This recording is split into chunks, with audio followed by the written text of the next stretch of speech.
I love water. It's one of those things that I guess that's how God made me.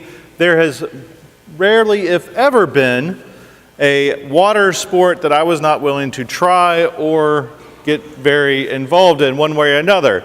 It really doesn't matter. Maybe from my scouting background, maybe just the way I grew up, I don't know, but always, if there was an option between, say, playing tennis or going water skiing, I'd go water skiing. If it was an event like baseball or go and sailboat, I'll go sailboating.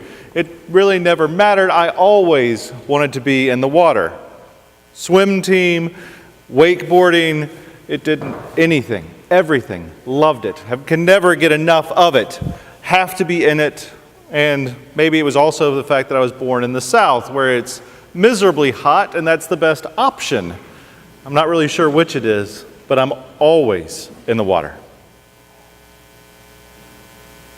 But we have to name the fact, as we talk today about this story about Isaac and Rebekah, that Israel has a very quirky relationship with water. That is, we always tend to forget exactly who it is who wrote the Bible, and that is, it's certainly God and Spirit inspired, but the people of Israel are desert people. That is, they have a very clear knowledge and need and desire for water. They want to be near water. They know that it is a matter of life and death to have water, and so it is sacred, it is holy, it is always important. There are lots and lots of stories about going to wells, finding wells, digging wells, engaging different things at wells. But here's the funny thing, they are a desert people. That is, they more or less are from West Texas somewhere.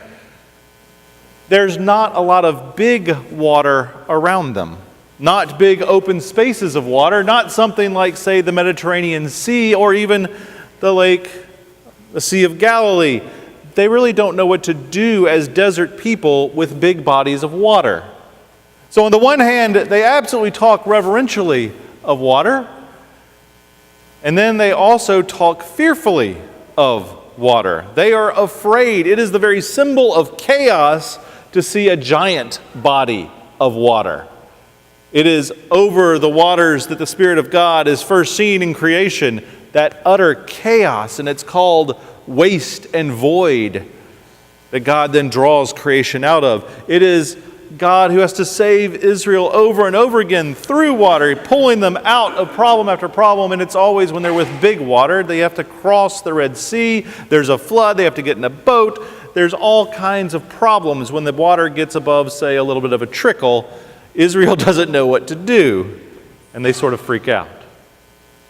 They have a fascinating relationship with water. Now, before we cast too many stones at ancient Israel, I have to name that St. Michael and all angels also has a fascinating relationship with water. If we put the font out before a service, a good 10 or 20% of you decide to bolt and go to another service to get away from a baptism. We know what happens every time. People go, oh no, it's going to take a whole lot longer.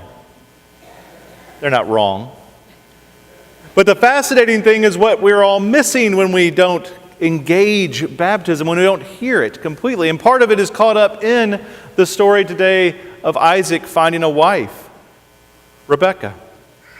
That is, God is always around these watering holes. God is always near these places. And in the ancient world, you went to a watering hole for a very specific reason. That was to find a spouse. Simple, pure, easy. The women were always required to carry the water, to bear water, to go from one place to another with water. That was and still is in much of the developing world the role of women. In fact, if you want to talk about ways to empower women in the developing world, the most important thing is to give to water-based charities. They will spend up to 40% of their day carrying water from a watering hole to their house. Well, men cannot be accused of being highly intelligent individuals, but we can always figure out where the women are. And so if they're all at the watering hole, we figured out somewhere along the line, maybe that's where we should go to meet women. That's exactly what happens in the story today. Isaac's manservant goes to find a bride for his master, and he goes to the watering hole and he finds her there, and she is one who doesn't just help him, but helps him abundantly.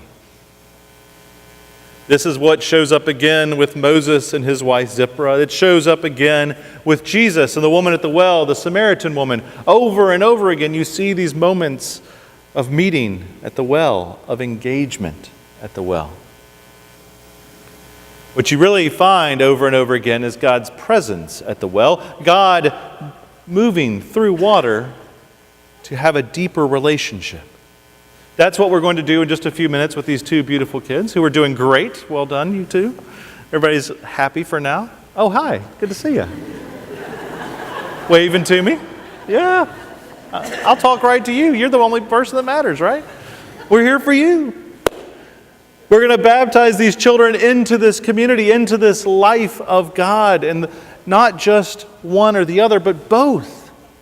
It's what happened with Isaac and Rebekah.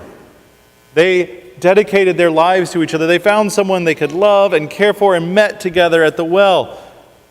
That's what we're doing here in just a few moments in baptism.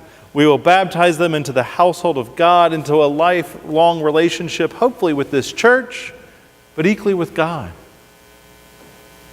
By using that elemental, sacred, necessary element of water, we are reminded over and over again of how God comes near. And if you love water or you're not so sure about it, either way is fine. The reality is God uses water to connect us to Him. God uses water to connect us to each other. God uses water to bring us together into the people of God. It's that we celebrate today. It's that we rejoice at. God coming near with water. Amen.